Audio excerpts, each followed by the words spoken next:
the secret, yeah. I bet that title got you all wet up, huh? Or maybe that's just my face. Okay, this is hands down the most awkward intro ever, but I'm gonna try to outdo myself next time. Alright, last time I explained to you that everything you know about portrait drawing is wrong, but actually there's a little bit more that you got wrong. Actually, there's a lot more. And as you probably guessed it, the title is clickbait as fuck. There ain't no secrets in art.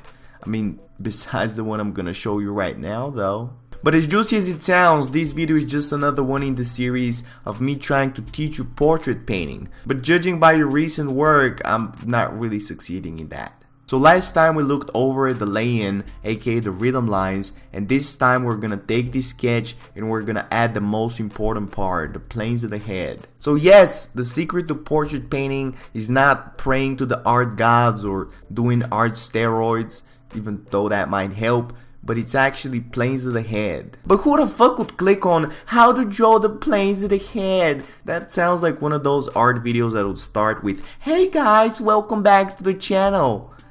Ugh. So why do I say that the planes of the head are the most important thing when it comes to portrait drawing and painting? Because if you haven't heard me say it at least 10 times by now, I'm gay. No, I meant that the biggest problem with beginners' work is that it's flat. And let me not pull one of my patrons' work to illustrate exactly how much you suck, 'cause I feel like I've been abusing them a little bit too much lately. But basically what happens when you're a beginner is that you don't understand these planes of the head and you try to randomly find where they are and paint the face. Dude, that would be like you drawing with your eyes closed. And now I'm gonna draw the face. Look at that. Beautiful. So the way to solve that problem is to learn about structure and form through learning about the planes, not to just keep drawing the same goofy characters and just keep changing their eye color. And that's my character Jessie, she has blue eyes. And that's my character Sarah, she has brown eyes. And that's my character Rebecca, she also has brown eyes, but she has blonde hair though. And they're all very different from each other. And here's something about drawing that will blow your mind. Lines don't exist in real life. Okay, that will probably not blow your mind because it's obvious as fuck, but seriously, look around you, like nothing has lines around it. And the real purpose of lines is to show where the planes are touching each other. And that sounded kind of dirty, but it wasn't intended to. So when two different planes touch each other, if the angle is more extreme, it produces what looks like a line because the lighting is hitting these two different planes in a different way. And see, I said lighting instead of lightning. You can say I've matured. So the perfect realistic drawing would not have any lines because they don't exist in real life. But because you can't draw like a camera and capture everything, artists came up with lines to simplify what they're looking at, and they even turn it into a whole style of art. But basically I think artists came up with all these ways of how to draw, and people started following all these techniques instead of actually drawing what they're seeing. And I don't think that there's anything wrong with that, I just think that it doesn't work. So instead of you looking at an actual nose and learning how to draw it, you're listening to how somebody else tells you to draw a nose. Like, oh, just draw 2 straight lines and put 2 bows on the sides. Actually, that kind of sounds like a penis, but that's gonna be in the next tutorial though. So what the fuck are you saying, Angel? Why are you hating on tutorials? Isn't this supposed to be a tutorial? Yes, but mine is special. I feel like I'm not smart enough to really teach you anything. Plus I think people nowadays realize that there's not only one way of doing things, like, oh, that's how you do it. Instead, I just wanted to show you how I got better and the exercises that I did to get to where I am. Cause let's be honest, I got 500,000 followers and you don't. So instead of you watching how to draw an eye and following the tips and tricks, I think you should actually study an eye and learn how to draw it for yourself. And I know that probably sounds all nice and shit, or just teach yourself how to draw a portrait.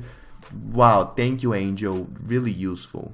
So this is where the planes of the head exercise comes in, and this is the thing that helped me the most with learning portrait painting. Because once you understand these planes, you know what to paint. You're not just guessing, and you can also manipulate them to create stylized portraits. And you have to realize that this is a study exercise, and the whole purpose of it is to learn, not to create beautiful drawings or likeness. I mean, not that you could even if you tried to. And of course, I didn't come up with all this by myself. It's something that I saw from Wax Atelier and Proco and Andrew Loomis and all these other people. And the biggest problem that people have is that they take it too literate. Like they think that it's all about triangles and circles. But those are just tools that can help you with understanding the form. So every time that I say that there's a little triangle here, you shouldn't think about it just as a shape, but rather as a 3D form. And always be thinking about the other side of the portrait that you're not seeing. And once you understand all this shit, you can ditch it and just draw a normal portrait. Like I don't even draw the planes anymore. I just start with the lay-in and then I directly get into painting. But for example, in this portrait that I did, even though I didn't draw the planes, I still understand where they are so I can paint them. And you can't do that unless you study all the shit that I'm about to show you.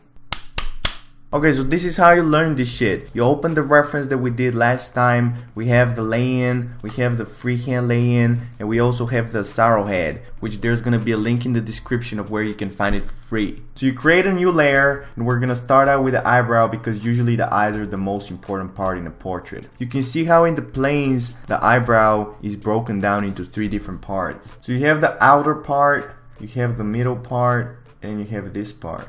And again, you have to be thinking about the other side as well. So from the other side, you're going to see only this part and this part. Then when it comes to the eye itself, you're going to have the eyeball and the eyelid is going to sit on top of that. So you have to show that the eyelid is wrapping around the eyeball. And this is probably the worst reference ever, but just imagine it. And you can't really see it in the reference, but the top eyelid is going to have 3 different parts, the same way that the eyebrow has. And when it comes to the bottom eyelid, it's going to have only 2 planes. So 3 on top and then 2 on the bottom. And then you have the opposite side. Great, now he looks like Robin from Batman and Robin. Then when it comes to this shape between the eyes, I think people get it wrong a lot because they see it in the arrowhead and they draw it so fucking big. Like, motherfucker, he doesn't have a tumor on his forehead. So it's usually going to be a lot smaller than what you're seeing in the reference. And something that you have to realize is that the forehead is going to be going that way and then it's going to be going in. A lot of people just draw it as if the forehead is just straight and then this is coming out. Like, it's not a nipple. Then you're going down the nose and there's going to be a plane in here inside your eye that's going to be connecting to the nose. Then when it comes to the nose, of course there's going to be different variations, but just generally it's not straight, but it's going to have all these little curves in it. Then over here there's going to be a lot of different planes that might be a little bit too confusing, but you can just generally draw this whole thing as one big plane, especially if you're drawing girls and you want them to be pretty. And then you have the wing of the nose, and it's going to be like a little bow, and people think that the wing is just like a little curve, but actually the wing itself is going to have a lot of different planes. And then it's really important to show that there's going to be a plane connecting the wing of the nose to the front of the nose. A lot of people skip it and just draw a wing and then the front of the nose, and they wonder why it looks like a box. And by the way, somebody last video said, oh, that's a cube or that's a cuboid. Bitch, back in my day that was a goddamn box. Okay, boomer. So this will be the middle plane connecting the front to the side, and then over here there's going to be the corner of the nose, this plane right here. Then right next to it there's going to be like the front edge of the nose right here, and then everything else on the bottom is going to be one big plane. And when you understand all of these different planes, you can kind of see how the nostril comes out on its own because the planes are connecting to each other. A lot of people just draw one little hole as the nostril and then they wonder why their character has the Voldemort syndrome. So you can really imagine that the nose would be like this front plane, then you have the 2 side planes, then you have this middle planes, and then you have the bottom. So from here we start getting into the cheekbone, and this is where it kind of gets confusing. A lot of people get confused by this triangle. They're like, where's the triangle? Where's the triangle? But bitch, it's in your pants. So you start out with this rhomboid shape, and it's usually going to follow these lines that we have from the lay-in. And this is where the other side of the planes of the hand comes really in handy. And you can kind of notice how this one is a lot more simplified than this. And a lot of people think, oh, this one is for beginners and this one is for advanced people. No, they're just trying to show you the major planes and then the minor planes. So you have to realize that there's going to be some planes that are going to be more important than other ones. For example, this triangle is always going to remain this triangle because it's a major plane, because it's showing the jaw muscle. And the other side can be represented with just one big plane, or it can be represented with some smaller planes. But the point of this triangle is to show exactly where your bone ends. Like if you touch it right here, there's a bone, and then the skin starts. So sometimes it might be a triangle, sometimes it might be some other shape, but it's just important to show that there's going to be a bone here, and then the skin starts from here. And then this shape is going to be the bone itself, right here. And on top you have the bone connecting to the muscle. So you can see how some of those lines are really going to be connecting to the lines that we drew from the lay-in. I told you, this shit is like Lego. Then this whole shape is usually going to be one big plane, and it's going to be connecting the cheekbone to the nose. And then this shape will be where the cheekbone ends and then the mouth area starts. And sometimes there might be a wrinkle here. And something really important to understand is that the planes of wrinkles are not going to be the same as the planes of structure. One comes from the skin and the other one comes from the bone. A lot of people draw these wrinkles over here as everybody's 80 fucking years old. You can't draw these as extreme as this. So be more careful with the fucking wrinkles. Then over here is where your whole jaw connects to the bone. So this whole thing is going to be the bone of the jaw, and this is going to be the bone of the cheek, and in the middle you're going to have a little bit of hollowness, and this is where all the fuckboys like to show the Jizzle-dash jaw. Ooh. Then when it comes to the mouth area, this whole thing is going to be like a bow, and it's going to have the form, it's not just flat. And then see how gentle the whole plane of the dimple above the mouth is? Like a lot of motherfuckers just draw this shit as if you carved your whole goddamn face. Then for the lips, you have 3 planes on the top and you have 3 planes on the bottom. And see how these lines are going in and they're going out? Whole mouth has some form, it's not just flat. Dude, I wish I didn't pick some old motherfucker with a bunch of beard so I can better show you this shit. Then for the space below the lip itself, I don't really agree with, because I feel like they went way too extreme and now it looks like it's a whole second mouth. Boo, bitch.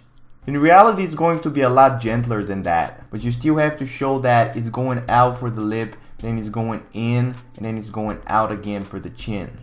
Out for the night, out for the night, out for the... Then right below the jawline, you have a whole different plane connecting the face to the neck. A lot of people just draw the neck as 2 straight lines magically coming from the head, and they're like, wait, why does it look wrong? So you're gonna have a whole different plane in here, but of course you can't see it because of this motherfucker's beard. And then you're gonna have this plane for the Adam's apple or Eve's apple. I mean, it's 2019, anybody can have an apple, I don't judge. Then you have the major neck muscle going from behind the ear connecting to the clavicle, but I'm gonna do a whole different tutorial on neck muscles. My neck, my back, lick my pussy and my crack.